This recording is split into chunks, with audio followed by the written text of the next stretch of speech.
Família psicossomática disfuncional identificando bode expiatório. Esses temas eu vou falar no vídeo de hoje. Sou Paula Freitas, psicóloga, psicoterapeuta de casal e terapeuta sexual. Então vamos para as perguntinhas de hoje sobre bode expiatório na família disfuncional. Primeira pergunta: ouvi falar de famílias psicossomáticas. O que seria isso? Vamos entender primeiro. A família ela tem um conjunto determinado de objetivos e todo esse seu desempenho é condicionado por esses objetivos, certo? É um sistema aberto que possui capacidade de autocontrole, permitindo-se a definição de um conjunto de regras que possibilitem a adaptação para uma nova realidade.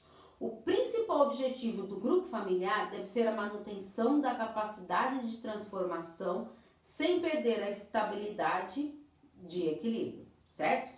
Uma alteração repentina e inesperada à estrutura familiar pode levar a um desmembramento da família.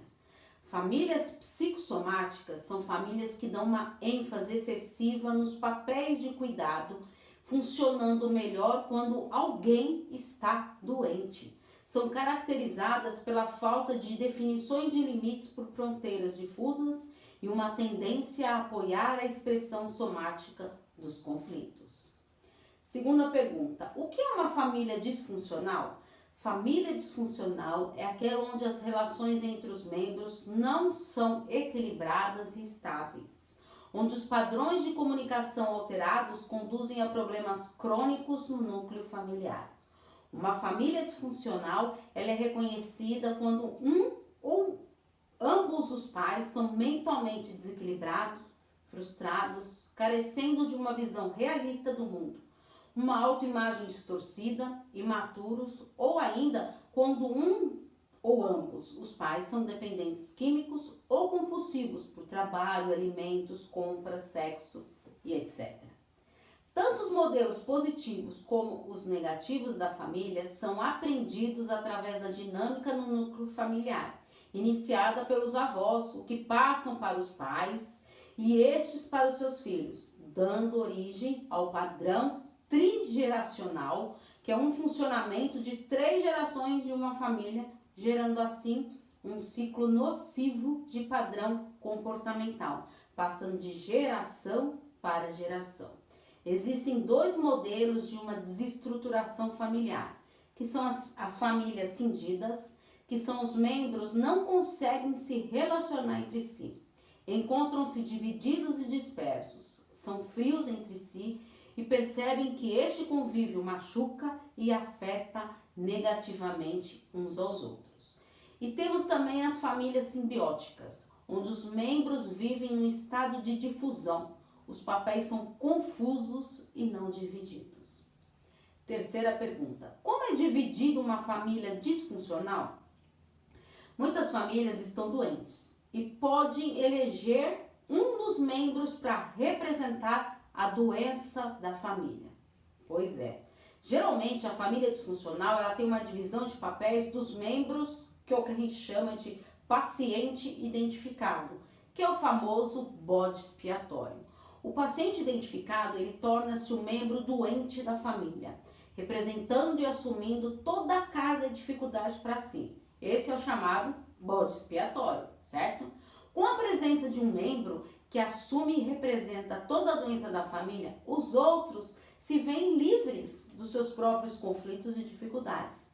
Então a família se sente sã enquanto possui um membro doente. Quarta pergunta: como é a família disfuncional?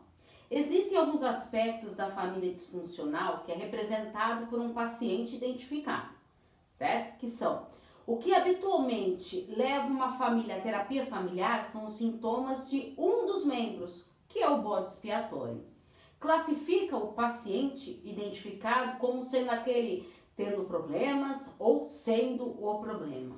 Quando rotula um dos membros, os sintomas eles podem ser pressupostos como sendo um recurso de um sistema e manutenção de um sistema mantido. A família espera que o terapeuta se concentre somente naquele paciente identificado, trabalhando para mudá-lo. Para o psicoterapeuta, esse paciente ele é somado no portador do sintoma, pois a causa do problema são as transações disfuncionais da família e o processo de cura envolverá a mudança dessas transações disfuncionais. Quinta pergunta: o que poderá ser prejudicial a uma criança como bode expiatório?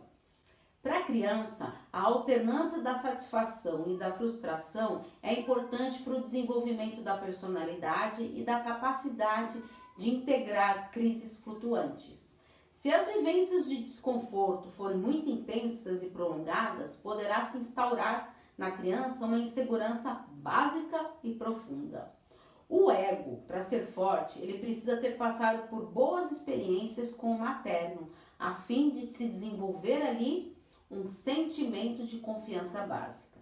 Muitas vezes, as questões não resolvidas pelos pais são passadas inconscientemente para os filhos. As crianças bodes expiatórias são vistas pelos pais como perigosos observadores, porque captam o conteúdo sombrio da família.